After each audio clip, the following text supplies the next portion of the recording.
안녕하세요. 클라우디아입니다.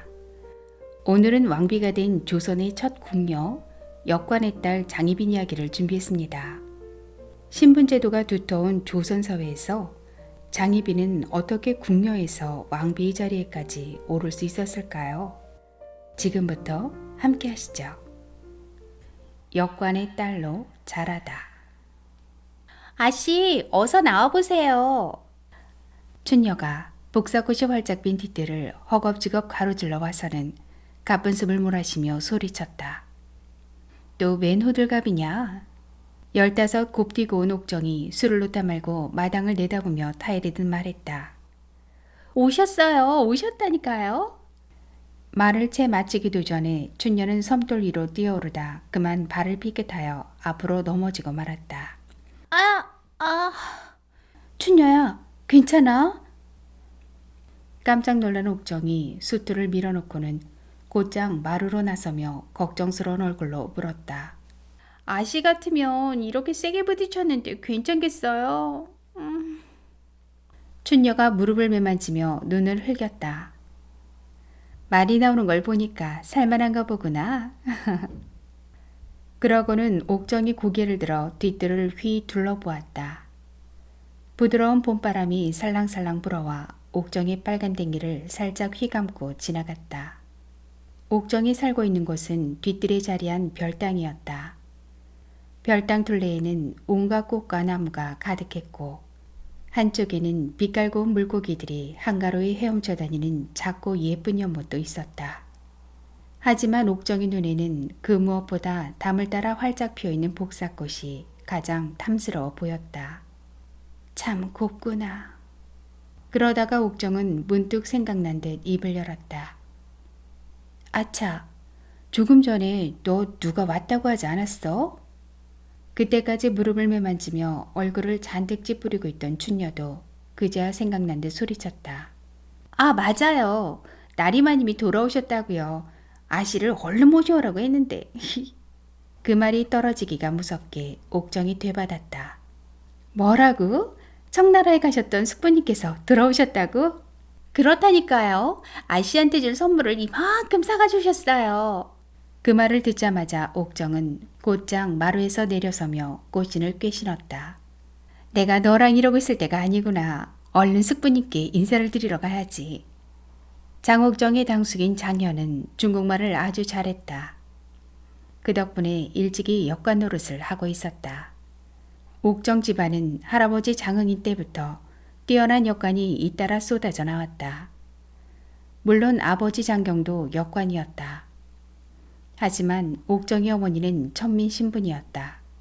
그래서 옥정이 어려서 아버지가 죽자 당숙인 장현이 옥정을 거두어서 줄곧 키워왔다. 장현은 역관을 하면서 엄청나게 많은 돈을 벌어들였다.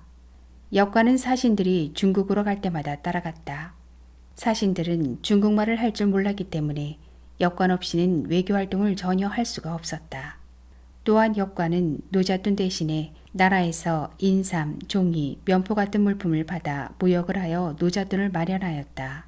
심지어는 청나라와 일본 사이에서 개인 무역까지 하여 큰 이익을 남겼다. 40에 넘게 역관 노릇을 한 장현은 그 덕분에 나라 안에서 손꼽히는 부자가 될 수 있었다. 그 덕분에 옥정은 장현스라에서 남부럽지 않은 어린 시절을 보냈다. 숙부님, 먼 길 다녀오시느라 얼마나 고생이 많으셨습니까? 옥정이 사랑제 마루에 여러 손님들과 함께 앉아있는 장현한테 다소곳이 절을 올리며 말했다. 오냐, 그래, 너도 그동안 잘 지냈느냐? 장현이 얼굴 가득 부드러운 웃음을 띠며 말했다. 예, 숙부님. 글 공부도 열심히 하였느냐? 숙부님께서 말씀하신 책은 여러 차례 거듭 읽었습니다. 허허, 참으로 갸륵하구나. 장현은 못내 흐뭇하여 잇따라 고개를 끄덕거렸다. 그러자 장현이 옆에 있던 손님들이 한마디씩 거들고 나섰다. 종질력께서 아주 참하십니다. 별 말씀을요. 장현은 손님들의 칭찬에 더없이 기분 좋은 듯 너털 웃음을 쳤다. 그야말로 나라 안에서 손꼽힐 만큼 곱디 곱습니다 그려. 지나친 칭찬이십니다. 아직 어린애인걸요. 아닙니다. 좋은 집안의 도련가 곧바로 혼례를 올려도 되겠습니다. 그 말에 옥정은 살짝 얼굴을 붉혔다. 손님들은 그냥 해보는 말이 아니었다. 이제 갓 15살인 옥정은 누가 봐도 눈부실 만큼 아름다웠다. 반듯한 이마에 깊은 숙눈썹과 까만 눈동자, 그 밑으로 오뚝성 콧날과 붉은 입술, 게다가 가느다란 목에 하얀 살결까지 그저 바라만 보고 있어도 숨이 막힐 듯했다. 자, 내 너한테 주려고 청나라에서 물건을 좀 사왔느니라. 장현이 커다란 보따리를 옥정 앞에 내밀며 말했다. 번번이 이렇게 챙겨주시니 소녀 몸둘 바를 모르겠습니다. 옥정이 다소곳이 고개를 숙이며 장현이 건네주는 보따리를 받았다. 어서 가져가서 풀어보아라. 내 마음에 들면 좋겠구나. 예, 숙부님. 옥정은 보따리를 춘녀한테 건네고는 장현 앞을 물러났다. 몇 걸음 뒤로 물러나서 살며시 돌아서는 옥정의 모습을 쭉 지켜본 손님들은 입을 다물 줄 몰랐다. 저렇게 고울 수가. 장현집에는 늘 손님들로 붐볐다. 그 가운데는 높은 벼슬아치들도 발걸음이 잦았다. 그들은 거의 장현한테 더 높은 자리를 부탁하려는 사람들이었다. 장현은 역관으로 엄청난 돈을 벌었을 뿐만 아니라 이따금씩 청나라에서 중요한 외교문서를 빼내오기도 해 임금한테 그 누구보다 믿음이 두터웠던 것이다. 장현집을 자주 드나드는 사람들 가운데는 더 큰 속셈을 갖고 있는 무리들도 있었다. 그들은 다름 아닌 바로 남인들이었다. 숙종이 왕의 자리에 오르고 난 뒤부터 조정에서는 서인과 남인들 사이에 서로 힘을 겨루는 당파 싸움이 끊이질 않았다. 이 무렵 조정에서 큰 힘을 쥐고 있는 쪽은 남인들이었다. 그들은 틈만 나면 뜻을 같이 하는 장현집에 모여들어 서인들이 조정에 발붙이지 못하게 쑥덕공론을 벌였다. 자기 방으로 돌아온 옥정은 보따리를 풀어보고는 눈이 휘둥그레졌다. 장현이 준 보따리에는 온갖 진귀한 청나라 물건들이 넘쳐났다. 꽃과 나비가 새겨진 머리 장신구에다 푸른 옥으로 만든 놀이개, 그리고 얼굴에 바르는 분가루까지 하나같이 옥정의 마음에 쏙 들었다. 아씨, 정말 예쁘네요. 이제 아씨 얼굴과 몸매에 이것들까지 가지고 나가면 아마 온 장안의 도령들이 아씨 얼굴만 바라볼걸요. 춘녀가 실실 웃으며 뇌까렸다. 쓸데없는 소리. 이러다가 아씨 진짜로 시집가는 거 아닌가 모르겠네요. 너 자꾸 그렇게 놀리면 국물도 없어. 아니에요. 잘못했어요. 너도 이 물건들이 욕심나긴 하나 보구나. 옥정과 춘녀는 서로 마주보며 밝게 웃었다. 그렇게 봄이 가고 여름이 갔다. 그 사이에 장현은 다시 청나라에 다녀왔다. 이번에도 장현이 큰 공을 세웠다는 소문이 자자했다. 청의 정세를 몰래 살피러 간 조선관리한테 큰 도움을 줬다는 것이다. 그 덕분에 장현은 더 높은 벼슬에 오를 수 있었다. 이제 서울 장안 사람들이라면 너나 없이 장현을 부러워했다. 그러다 보니 장현의 집에는 그전보다 더 많은 손님들로 북적였다. 그러던 어느 날이었다. 어명이다. 뒤뜰 나뭇잎마다 울긋불긋 단풍이 들 무렵 한 무리의 군사들이 장현의 집 대문을 박차고 들이닥쳤다. 장현의 집 하인들이 무슨 일인가 싶어 모두 마당으로 몰려나왔다. 군사들을 이끌고 온 포도대장이 큰 소리로 외쳤다. 죄인 장현은 어서 나와서 오라를 받아라. 그 소리에 온 집안 식구들은 그 자리에서 얼어붙었다. 궁녀가 되기로 마음먹다. 춘녀한테 소식을 듣자마자 맨발로 앞마당으로 뛰쳐나온 옥정은 숙부 장현이 밧줄로 꽁꽁 묶인 채 군사들한테 둘러싸여 있는 것을 보고 그 자리에 얼어붙고 말았다. 집안 식구들은 한쪽으로 비켜서서 부들부들 떨고 서 있었다. 숙부님! 옥정이 소리치며 장현이 있는 곳으로 달려들자 군사들이 창으로 옥정을 가로막았다. 숙부님! 대체 이게 어찌된 일인가요? 장현이 천천히 고개를 들어 옥정을 바라보며 말했다. 옥정아, 내 걱정은 말고 앞으로 더한 어려움이 닥치더라도 너의 삶을 꿋꿋이 헤쳐나가길 바란다.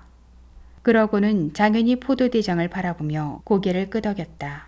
자, 가자. 포도대장이 지시가 떨어지자 군사들이 장현의 등을 떠밀었다. 장현이 대문 밖으로 끌려나가자마자 집안 식구들은 모두 참았던 울음을 터뜨렸다. 하지만 옥정은 입술을 꼭 깨문 채 속으로 울음을 삼켰다. 그래, 이럴 때일수록 마음을 굳게 먹어야 해. 장현의 죄는 영모를 꾀하는 일에 함께했다는 것이었다.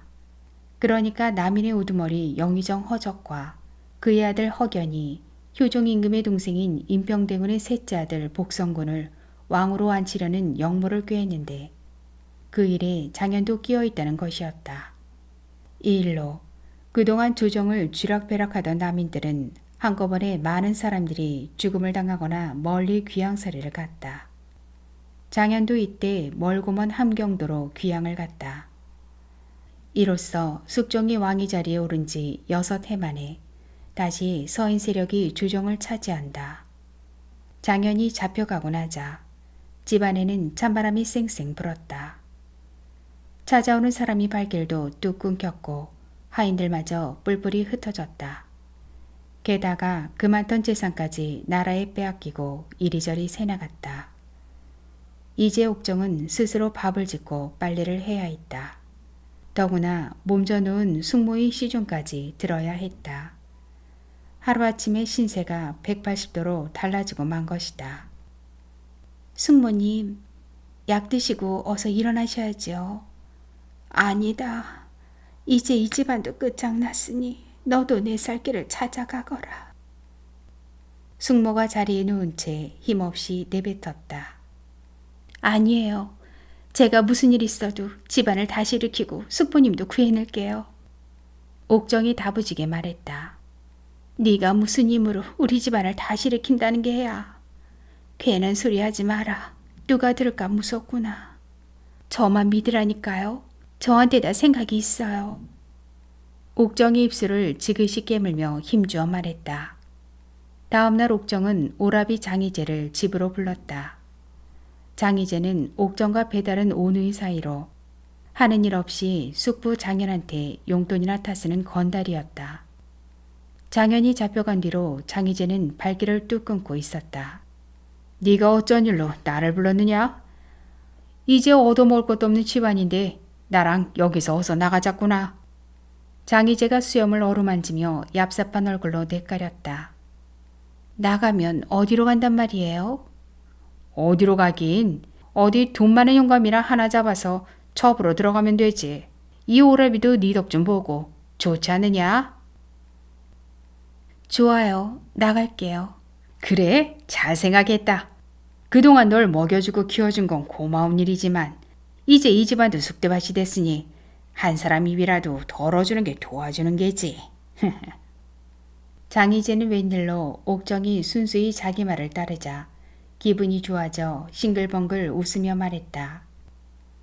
대신 궁으로 가겠어요. 옥정이 입술을 지그시 깨물며 말했다. 뭐라고? 궁으로 가겠다고? 네, 그러니 오라버니가 아는 사람들한테 손을 좀 써주세요. 그 말에 장희재는 눈이 휘둥그레졌다. 그렇다면 설마 궁녀가 되겠다는 게야? 네, 그래요. 장희재는 까무러치게 놀랐다. 궁녀가 된다는 것은 여느 아낙네의 삶을 다 내던지는 것이 아닌가. 한번 궁녀가 되면 죽을 때까지 마음대로 바깥 세상에 나올 수도 없고 물론 혼례도 할 수 없으며 어쩌다가 임금의 눈에 띄어 후궁이 되는 일도 있긴 하지만 그것은 그야말로 하늘의 별 따기나 다름없지 않은가. 안 돼. 그것만은 결코 안 된다. 그냥 이 오라비 말대로 돈 많은 양반의 첩으로 들어갈 생각이나 하여라. 장희재는 펄쩍 뛰며 말했다. 만일 저를 궁으로 안 보내주시면 스스로 목숨을 끊고 말겠어요. 뭐시라고? 옥정이 말에 장희재는 눈을 치뜨며 소리쳤다. 그러니 어서 저를 자의대비전으로 보내주세요. 아니, 자의대비전이라니. 그 말에 장희재는 더욱 놀랐다. 자의대비는 인조의 계비, 즉 임금이 다시 장가를 가서 맞은 아내로 숙종이 증조 할머니였다. 그러니까 궁궐에서 가장 높은 어른인 셈이다. 아닌 게 아니라 자이대비는 남인들과 가깝다는 소문이 나 있었다. 너 무슨 꿍꿍이 셈이야? 설마 자이대비 마마를 움직여 남인들을 다시 조정으로 끌어들이기라도 하겠다는 게야? 못할 게 뭐 있어요? 그렇게 해서 숙부님도 구하고 우리 집안도 다시 일으켜 세워야지요. 어림도 없는 소리. 한나 궁녀가 무슨 수로 그 엄청난 일을 할 수 있단 말이냐? 오라버니께서는 아무 걱정 마시고 먼저 절 궁궐로 보내주시긴 하세요. 저도 대궐 소문은 웬만큼 알고 있답니다. 옥정은 끝내 고집을 꺾지 않았다. 할 수 없이 장희재는 평소 알고 지내던 벼슬아치들을 만나 누이 옥정을 궁녀로 만들어줄 것을 부탁하였다. 옥정의 궁녀가 되겠다고 하자 장현 집안을 잘 아는 벼슬아치들이 하나같이 안타까워했다. 이윽고 궁궐에서 옥정을 궁녀로 받아들이기로 했다는 소식을 전해왔다. 옥정은 말없이 보따리를 쌌다. 보따리를 싸는 옥정이 옆에서 숙모가 눈물을 훔쳤다. 아이고 세상에 이게 웬일이란 말이냐. 하지만 옥정은 아무 말 없이 집을 나섰다. 오라비 장희재 뒤를 따라 걸어가는 옥정을 바라보며 길 가던 사람들이 너나 없이 한마디씩 했다. 아이고 참 곱기도 하지. 그러게나 말일세. 하늘에서 내려온 소녀가 따로 없네 그려. 하지만 옥정은 사람들의 그런 말을 귓등으로 흘려보냈다. 그러면서 속으로 굳게 다짐했다. 내 반드시 내 뜻을 펼치고 말 것이야. 그때 앞서 걷던 오라비 장희재가 갑자기 뒤를 돌아보며 입을 열었다. 내가 궁으로 들어갈 수 있게 된 것은 다 이 오라비 덕분이란 걸 결코 잊어서는 안 된다. 알았으니 몸가짐이나 똑바로 하고 계세요. 아니 그건 또 무슨 소리냐? 앞으로 큰일을 하시려면 몸가짐을 반드시 하고 글 공부도 열심히 하시라는 거죠. 하하하. 네가 궁으로 간다니까 왕후라도 된 것으로 여기나 보구나. 아서라 그냥 내 한입 풀칠이나 제대로 하여라. 장희재의 비아냥거림에 옥정이 발끈해서 내뱉었다. 두고 보세요. 오라버니도 제 앞에서 무릎 꿇을 날이 올 테니까. 그 말에 장희재가 가던 걸음을 멈추고 소리쳐 웃었다. 흐하하하 오냐 만일 그런 날이 오면 내 손에 장을 지지 마. 헛소리 말고 서둘러 가기나 하자꾸나. 마침내 옥정이 높다란 궁궐문 앞에 멈춰섰다. 그 문 앞에서 옥정은 두 주먹을 불끈 쥐고 다시 한번 굳게 다짐했다. 내 무슨 일이 있어도 한나 궁녀로 삶을 마감하진 않을 것이야. 후궁이 되어 왕자를 낳다. 대궐 안으로 겨울바람이 세차게 불었다. 데뷔전 뜰에는 내시와 궁녀들이 오랫동안 추위에 벌벌 떨며 서 있었다. 숙종 임금이 증조 할머니인 자이대비께 문안 인사를 하러 들어간 지 한참이 지났는데도 나올 생각을 안 했다. 내시와 궁녀들은 임금이 나올 때까지 그 자리에서 꼼짝없이 기다릴 수밖에 없었다. 귀와 볼은 벌써 시뻘겋게 얼었고 발이 시린 지도 한참 돼 아무 느낌조차 없었다. 오늘따라 유달리 숙종과 자이대비가 나눌 이야기가 많은 듯했다. 내시와 궁녀들은 할 일 없이 대돌이 숙종이 벗어놓은 신발만 하염없이 바라보았다. 그때였다. 아니 저게 뭐야? 나이 든 상궁이 한쪽을 가리키며 말했다. 그러자 그 자리에 있던 사람들이 모두 그쪽으로 눈길을 돌렸다. 뜰 저쪽에서 어떤 궁녀 하나가 손에 뭔가를 들고 조심조심 걸어오고 있었다. 가까이 다가온 그 궁녀의 손에는 다름 아닌 작은 화로가 들려 있었다. 무척 어리고 앳된 얼굴이었다. 그 자리에 있던 내시와 궁녀들은 그 화로로 자신들의 언손이라도 녹여주려는 줄 알았다. 하지만 그 궁녀는 아무렇지 않게 화로를 대돌이 숙종 신발 옆에다 놓았다. 그러고 나서 궁녀는 그 옆에 다소곳이 섰다. 그러자 나이든 내시 하나가 다가와 눈을 부라리며 소리쳤다. 내 인연, 이게 못하는 짓이야. 소녀는 그저 주상전의 신발이 차가워지는 것이 걱정스러워 이 화로를 갖다 놓은 것뿐입니다. 궁녀는 당돌하게 맞받았다. 그건 우리한테 맡기고 넌 썩 물러가거라. 아니되옵니다. 전하께서 문안을 마치고 나와 신을 신고 나면 이 화로를 꼭 챙겨가야만 합니다.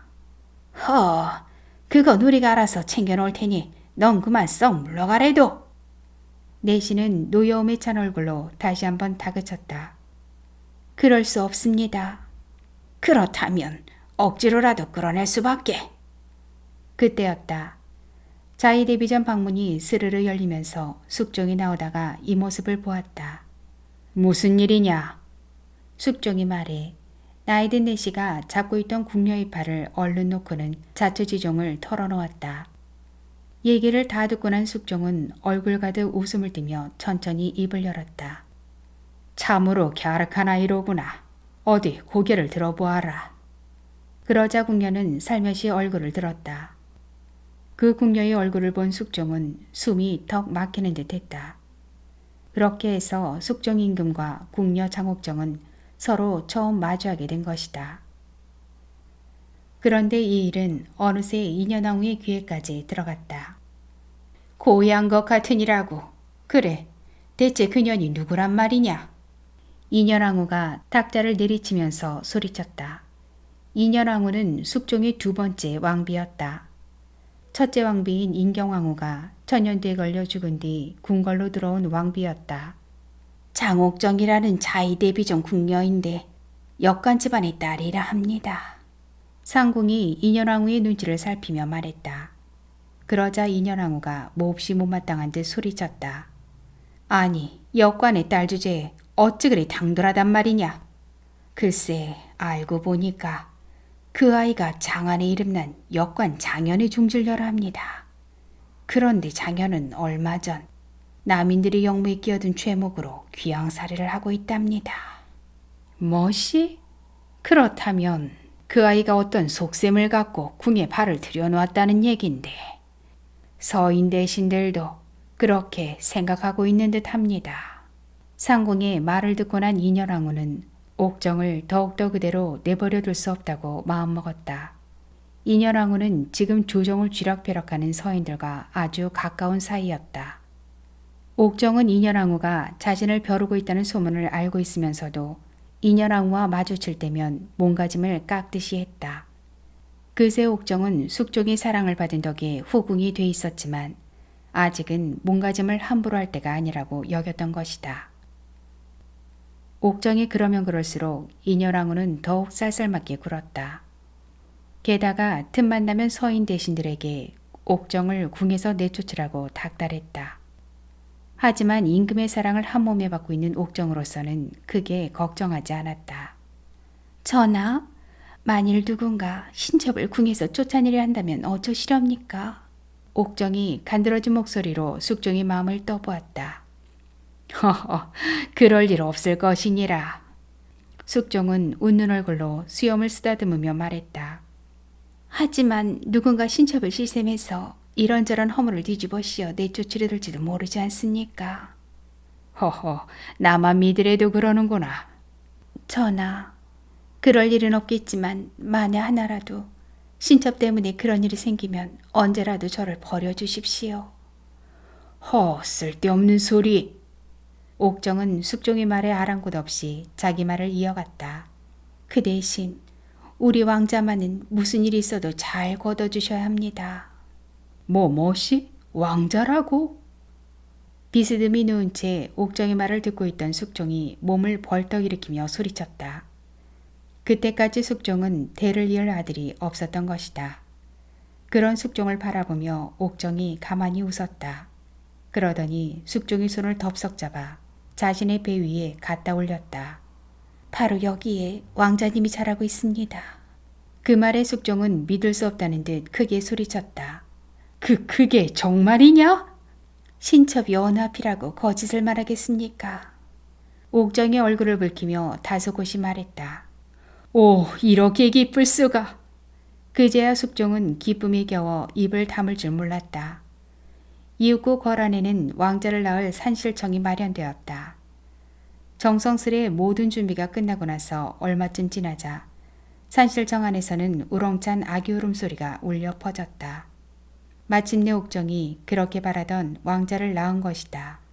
그래, 내가 참으로 애썼다. 왕자께서 무척 건강하시구나. 옥정을 찾은 인현왕후가 상공들을 모두 물리친 다음 옥정을 마주보며 애써 속마음을 감춘 채 입을 열었다. 모두가 중전마마 덕분입니다. 옥정이 다소곳이 머리를 숙이며 말했다. 내가 오늘 이렇게 찾은 건 다른 까닭이 있기 때문이다. 내가 비록 왕자를 낳긴 했지만 내전의 모든 일은 중전이 내 뜻을 따라야 하느니라. 그러니 딴 생각 말고 앞으로 더욱 몸가짐을 조심하라고 일러두려는 것이다. 알겠느냐? 그러자 옥정이 인현왕후를 똑바로 바라보며 말했다. 신첩은 이제 이 나라 왕자의 어미입니다. 그러니 그에 걸맞게 대주시기 바랍니다. 뭐시라고? 이 발직한 것을 보았나? 그만 물러가 주시지요. 신첩 몸이 불편하여 좀 누워야겠습니다. 그러면서 옥정은 인현왕후가 방에서 나가기도 전에 자리에 누워버렸다. 그 모습을 지켜본 인현왕후는 입술을 파르르 떨며 자리를 박차고 나갔다. 그러자 옥정은 가소로운 듯 입을 삐죽이며 툭 내뱉었다. 그런다고 누가 겁낼 줄 알고? 엎친 데 덮친 격으로 숙종이 옥정이 낳은 아들을 원자로 책봉하려 하자 인현왕후를 비롯한 서인 대신들은 거세게 들고 일어났다. 전하, 차라리 저와 원자 아기씨를 궐 밖으로 내보내 주십시오. 옥정이 또다시 숙종의 마음을 떠보려고 앓는 소리를 했다. 아니, 그게 또 무슨 소리냐? 대신들의 반대가 저리 심하니 신첩 더는 두려워 걸 안에 있지 못하겠습니다. 바닥에 엎드려오는 옥정의 어깨를 숙종이 살며시 쓰다듬어 주었다. 아무 걱정하지 마라. 내 결코 너를 버리는 일은 없을 것이다. 그 말에 옥정은 바닥에 고개를 숙인 채 배시시 웃었다. 드디어 왕비가 되다. 옥정의 아들을 원자로 책봉하는 일로 조정이 내내 시끌벅적했다. 날이면 날마다 상소가 올라오고 대신들은 숙종 앞으로 몰려와 뜻을 거둘 것을 거듭 요구했다. 전하, 아직 중전께서 나이가 한창이시고 앞으로 일을 할 수 없으니 원자는 천천히 책봉해도 늦지 않을 것입니다. 그렇습니다. 이 일은 결코 서둘러 결정할 일이 아닌 줄 압니다. 옥정의 아들을 원자로 삼는 문제는 서인들이 중심인 주정에서 더할 수 없는 큰일이었다. 옥정은 남인들과 가까운 숙부를 둔 탓에 자신도 어느새 남인들과 자주 어울렸다. 그러니 만일 이 다음에 옥정의 아들이 왕위 자리에 오르기라도 하면 서인들은 하루아침에 주정에서 내쫓길 게 불보듯 뻔했던 것이다. 이번 일만 잘 넘기면 나 또한 더 큰 꿈을 이룰 수 있으련만. 그 생각을 하자 옥정은 더욱 조바심이 났다. 생각 같아서는 곧장 가서 서인 대신들한테 대들고 싶었지만 그럴 수도 없는 노릇이었다. 아직까지 옥정은 희빈에 지나지 않았다. 왕자를 낳자 숙종은 옥정한테 호궁의 으뜸자리인 희빈 벼슬을 내린 것이다. 여기까지 와서 이대로 물러설 수는 없지. 내 무슨 일이 있어도 전하의 마음을 돌려놓고야 말겠어. 바로 그때 숙종이 옥정의 방을 찾았다. 오늘따라 내 얼굴이 무척 어두워 보이는구나. 왕자가 태어난 뒤로 숙종은 하루가 멀다 하고 옥정의 방을 찾았다. 숙종이 상공한테서 왕자를 건네받아 안았다. 더할 수 없이 귀엽고 귀한 왕자였다. 그런데 그들을 바라보고 있는 옥정의 눈에 눈물이 글썽였다. 그 모습을 보고 숙종이 깜짝 놀라 물었다. 아니, 왜 그러느냐? 전하, 지금 전하께서 안고 있는 아기씨는 제 소중한 아들이자 전하의 하나밖에 없는 핏줄입니다. 그런데 이 귀한 아기씨 때문에 지금 조정에서는 하루도 잠잘 날이 없다고 들었습니다.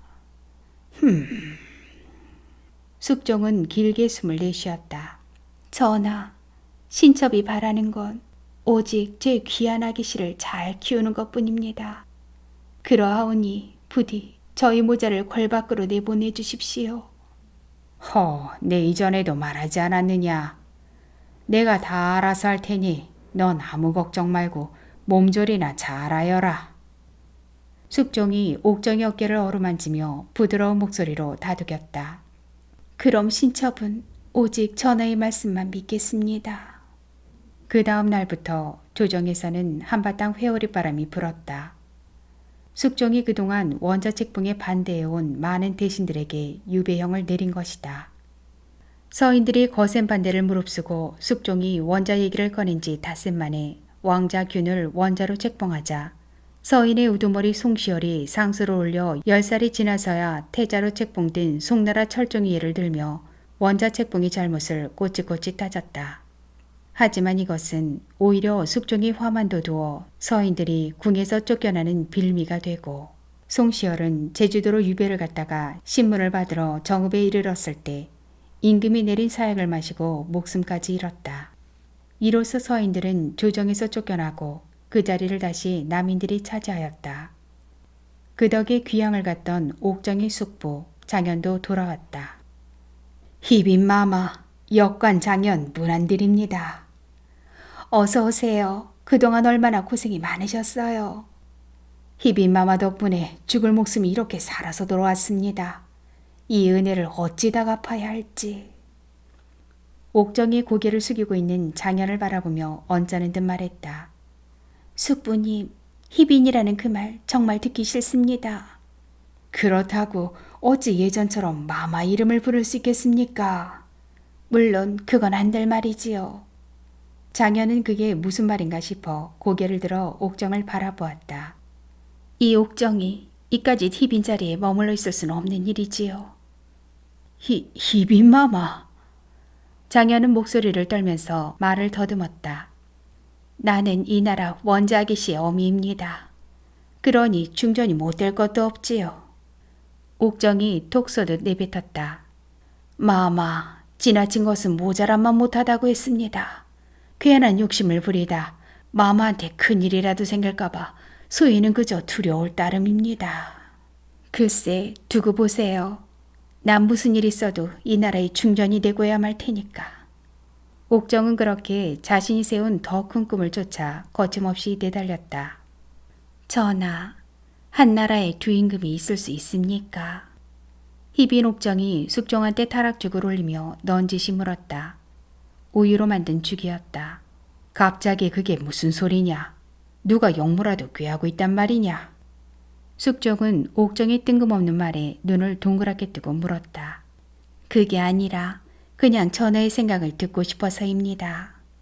그야 하늘에 해가 하나이듯 임금도 하나여야 마땅한 것이지. 그렇다면 한 자식한테 어미가 두를 수 있는지요? 숙종이 옥정을 물끄러미 바라보았다. 전하, 원자아기씨는 아직 한 어미의 품에서 자라야 할 때입니다. 자칫 어렵게 본 원자아기씨한테 무슨 일이라도 생길까봐 신첩은 그저 두려울 따름입니다. 옥정이 낳은 아이는 인현왕후의 양자로 되어 있었다. 그래야만 숙종의 맏아들로서 왕위 자리에 오를 수 있기 때문이었다. 그러니까 그 말은 곧 중전을 내치라는 것이냐? 숙종은 눈이 휘둥그레져 말했다. 전하, 군왕은 사사로운 감정에 이끌려선 안 된다고 들었습니다. 신첩은 오로지 전하와 이 나라 중묘사직을 걱정하는 마음에서 말씀드리는 것뿐입니다. 숙종은 깊은 생각에 잠겼다. 조정에서 서인 무리들이 다 쫓겨나긴 했지만 인현왕후가 대궐에 있는 한 언제 또다시 그들이 역모를 꾸밀 줄 모르는 일이었다. 그쪽으로 생각이 미치자 숙종은 더는 머뭇거리고 있을 수 없었다. 내 결코 오늘 일을 잊지 않을 것이다. 이 억울함을 반드시 몇 갑절로 안갚음을 해주마. 인현왕후가 옥정을 노려보며 피눈물을 흘리면서 가마를 타고서 대궐문을 빠져나갔다. 그 모습을 지켜보며 나이든 상공과 내시들은 하염없이 눈물을 훔쳤다. 송시열이 죽음 뒤로 서인들은 조정에서 거의 쫓겨나고 그들이 물러난 자리는 다시 남인들이 차지하였다. 이것이 바로 1689년 숙종 15년 기사년에 일어났다고 해서 기사황국이라고 하였다. 하지만 여기에 그치지 않고 인현왕후 민씨마저 왕비 자리에서 쫓겨나고 그 열흘 뒤에 중인 시문인 역관의 딸 장희빈이 마침내 숙종이 세 번째 왕비가 되었다. 조선시대 왕비 침전이었던 창덕궁 대조전. 조선왕조 500년 동안에 수많은 왕비들이 이곳을 거쳐갔지만 그 가운데 궁녀 출신으로 대조전이 주인이 된 사람은 오직 장희빈 뿐인 것이다. 이는 신분제도가 두터운 조선사회에서 그야말로 놀라운 일이었다. 물론 그 바탕에는 숙종의 총애와 남인들의 뒷받침이 컸지만 그 못지않게 그 무렵 새로운 세력으로 떠오른 역관을 비롯한 중인들의 구실도 큰 몫을 하였다. 으하하하, 축하드립니다, 중전마마. 장희제가 옥정 앞에 넙죽 엎드리며 말했다. 옥정은 오랜만에 궁궐로 오라비 장희제를 불렀다. 이제 장을 지져보시지요. 예? 그게 무슨 말씀이신지. 옥정이 느닷없는 말에 장희제가 깜짝 놀라 고개를 쳐들었다. 제가 궁으로 들어오던 날 그러시지 않았나요? 오라버니께서 내 앞에 무릎을 꿇을 날이 오면 손에 장을 지지겠다고. 아이고 중전마마, 그땐 소인이 눈이 어두워 그만 헛소리를 했나 봅니다. 제발 한 번만 용서해 주십시오. 장희제가 머리를 조아리며 싹싹 빌었다.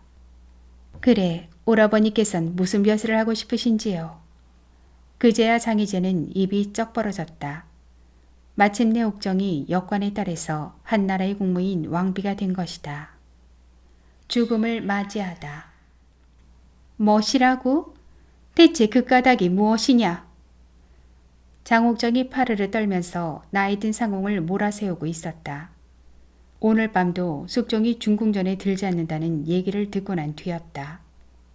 인현왕후를 궐 밖으로 쫓아낸 뒤부터 어쩐 일인지 숙종은 옥정을 잘 찾지 않았다. 숙종은 뒤늦게 뉘우치고 있었다. 옥정이 바람대로 인현왕후를 궐 밖으로 내쫓긴 했지만 마음 한구석이 늘 허전했다. 비켜라. 내 직접 가서 전하를 만나보겠다. 옥정이 성난 얼굴로 자리에서 벌떡 일어서며 소리쳤다. 중전마마, 이러시면 안 됩니다. 나이 든 상궁이 앞을 가로막자 옥정이 불같이 화를 내며 상궁의 따귀를 힘껏 갈겼다. 그러자 상궁의 뺨이 금세 벌겋게 부어올랐다. 내 어찌 이 나라 국무인 내 앞길을 막는 것이냐? 옥정은 분을 사귀지 못해 씩씩댔다. 그러다가 문득 생각했다. 숙종이 자신을 찾지 않아도 좋았다. 대신 원자균이 왕위 자리를 오를 수만 있다면 걱정할 게 없다고 생각했다. 그렇다면 무엇보다 궐 밖에 있는 인현왕후가 커다란 걸림돌이었다. 생각이 거기에 미치자 옥정은 곧바로 자기와 가까운 남인 대신들을 몰래 불러 일을 꾸몄다. 조정에 또 한 차례 회오리바람이 불었다. 남인 대신들이 잇따라 상소를 올렸던 것이다. 서인 세력이 인현왕후를 다시 왕비 자리에 앉히려고 음모를 꾸미고 있다는 것이었다. 전하, 이는 역모와 다름이 없습니다. 다시는 이런 일이 생기지 않도록 이참에 아예 싹을 자르셔야만 합니다. 하지만 숙종은 남인들이 빗발치는 상소에도 전혀 아랑곳하지 않았다. 오히려 남인들을 이대로 놔두다간 조정이 온통 남인들 뜻대로 굴러가지는 않을까 못내 걱정이었다. 게다가 중전인 옥정마저 남인들과 가까워 자칫 임금자리마저 넘볼지도 모른다는 생각이 들었다.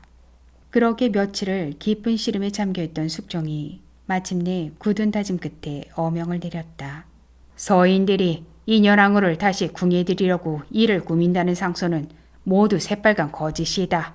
임금한테 거짓을 말한 이들한테는 모조리 유배형을 내릴 것이다. 그리고 남인들과 한통속이 돼가지고 놀아난 중전은 희빈으로 내려앉히고 쫓겨난 인현왕후를 다시 중궁전으로 불러들이겠다. 이 일을 다시 들먹이는 날엔 모조리 참수형을 내릴 것이니라. 옥정은 마치 하늘이 무너져 내리는 것 같았다. 남인들은 거의 자리에서 쫓겨나고 조정은 다시 서인들의 손에 들어가고 말았다.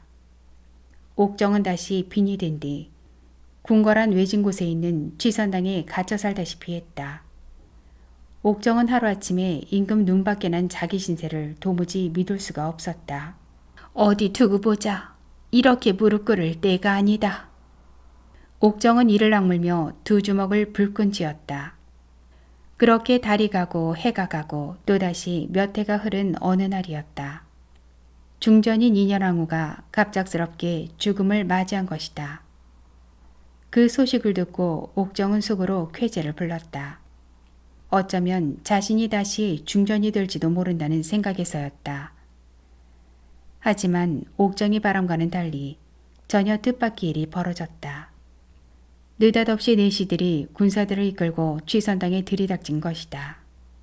그러고는 다짜고짜 옥정을 끌어내더니 취선당 안과 밖을 샅샅이 뒤졌다.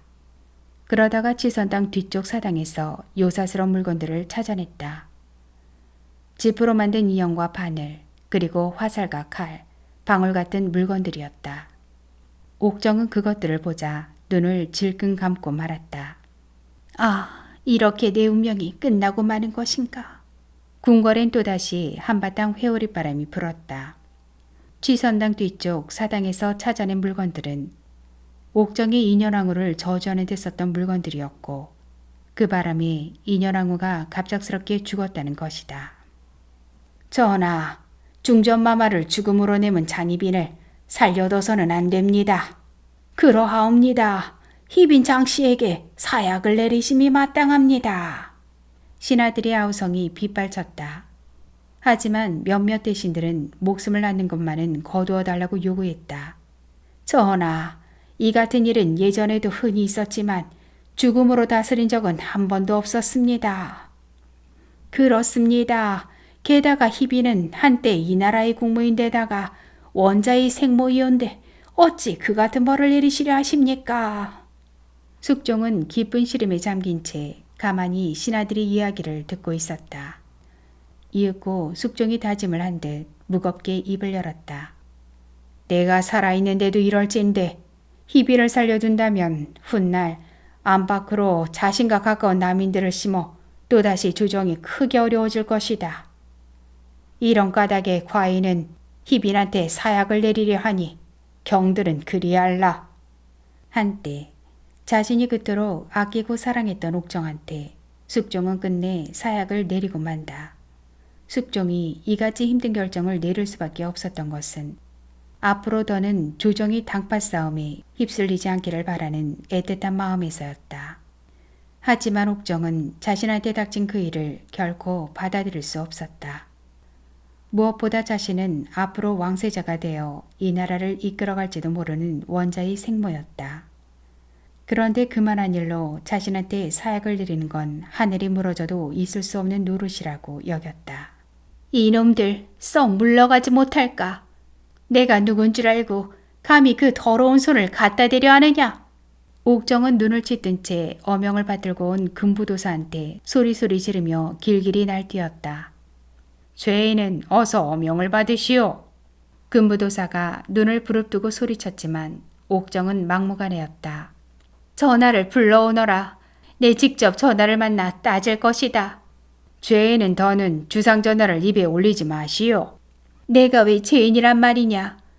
원자의 생모인 나한테 전하께서 어찌하여 사약을 내리려 하는지 내 직접 따져볼 것이다. 하지만 옥정이 아무리 그렇게 때를 써도 어명을 받들고 온 군사들을 이길 수는 없었다.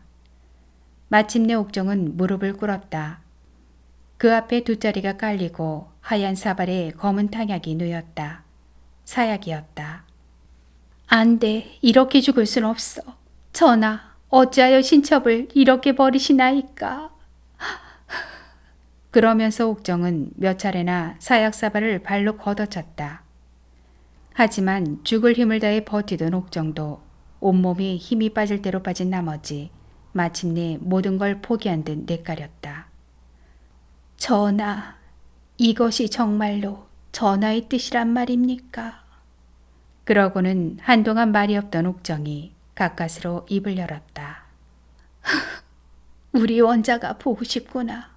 원자마마, 부디 이 어미가 겪은 일을 잊지 마소서. 옥정은 천천히 두 손으로 약사발을 들었다. 역관의 딸로 살다가 궁녀가 되고 임금의 사랑을 독차지한 희빈이 되고 한나라의 국무인 왕비가 되어 떵떵거렸던 장옥정은 끝내 그렇게 쓸쓸하게 짧았던 삶을 마치고 말았다. 그때 저 멀리 어딘가에서 엄마를 애타게 부르는 어린아이의 애달픈 울음소리가 들려왔다. 낭독은 여기까지지만 장희빈과 역사적 배경에 대해 좀 더 알아볼까요? 장희빈이 왕비 자리까지 오르는 데는 자신의 빼어난 용모와 피눈물 나는 노력이 무엇보다 컸겠지만 그에 못지않게 장희빈이 조선 후기 사회에서 크게 힘을 키운 역관 집안의 딸이었다는 것도 큰 몫을 했다고 합니다. 장희빈의 집안으로 알려져 있는 인동장 씨는 조선 중기와 후기 사이에 주목할 만한 중인 가문으로 꼽고 있는데요. 인동장 씨 집안에서는 16세기 말부터 역관이 나왔다는데 그 가운데 가장 돋보였던 사람이 바로 장희빈의 할아버지 장응인이었다고 합니다. 조선시대 외교 지침서를 할 수 있는 통문 관제에 따르면 장응인은 호방하고 이협심 있는 역관이었고 청나라 사신들을 능숙하게 다룰 줄 알았다고 나오는 것만 봐도 그의 됨됨이를 엿볼 수 있습니다. 장응인 뒤로 인동 장씨 집안에서는 20명이 넘는 역관이 나왔는데요. 그 가운데 역과의 수석으로 합격한 사람이 7이나 될 만큼 실력이 뛰어났다고 합니다. 장희빈의 아버지 장경도 물론 역관이었는데 그는 장희빈이 어려서 죽고 말죠. 그 뒤 장희빈 식구를 거둬둔 사람은 오촌 당숙인 장현이었습니다. 장현 또한 역관이었는데 그는 1617년 역과에 수석 합격하여 휴종 때부터 수종 때까지 40년 넘게 역관으로 일하면서 꽤 이름을 남겼습니다. 그러니까 장희빈은 비록 친어머니가 천민 신분이긴 했지만 윗대에서 아버지 이르기까지 조선시대 손꼽히는 명문 역관 집안의 딸로 태어났음을 알 수 있습니다. 다시 말해 장희빈은 조선시대 중간계급인 중인신문이었던 것이죠. 상업이 크게 번성하던 17세기 말에 중인신문인 역관은 사신들을 따라 중국과 일본을 드나들면서 무역을 해서 엄청난 재물을 끌어모읍니다. 더욱이 중국말을 할 줄 아는 역관은 청나라를 자주 오가며 그쪽 조정관리들과 끈끈한 관계를 이어온 덕분에 외교는 물론 나라 안일에도 크나큰 힘을 쓸 수 있었다고 하는데요. 그 때문에 서인이나 남인들뿐만 아니라 하물며 임금까지도 역관들의 눈치를 살피지 않을 수 없었다고 합니다. 그때 청나라와 사대 관계를 맺고 있던 조선으로서는 그 누구든 정권을 잡으려면 무엇보다 먼저 청나라의 지지가 필요했는데요. 역관은 바로 그 지지를 얻어내는데 가장 큰 거시를 할 수 있는 세력이었던 거죠. 숙종은 이와 같은 역관들을 자기 편으로 끌어들여서 왕의 힘을 굳게 다지려는 속셈에서 역관의 딸 장희빈을 왕비로 삼았다는 얘기가 있다는 것도 다 그 때문입니다. 이렇다 보니 그 무렵 장희빈의 오촌당숙인 역관 장현의 집에는 양반과 양인 가릴 것 없이 돈을 싸들고 와서 좋은 자리를 부탁하는 사람들로 문전성시를 이루었는데요. 이처럼 역관은 빠르게 바뀌어가는 조선 후기 사회에서 전문 능력과 재력을 두루 갖춘 새로운 중심 세력으로 떠오르게 되었다고 합니다. 여기까지 긴 시간 함께 해주셔서 감사합니다. 구독과 좋아요 그리고 공유와 알람은 행복입니다. 오늘도 행복한 하루 되세요.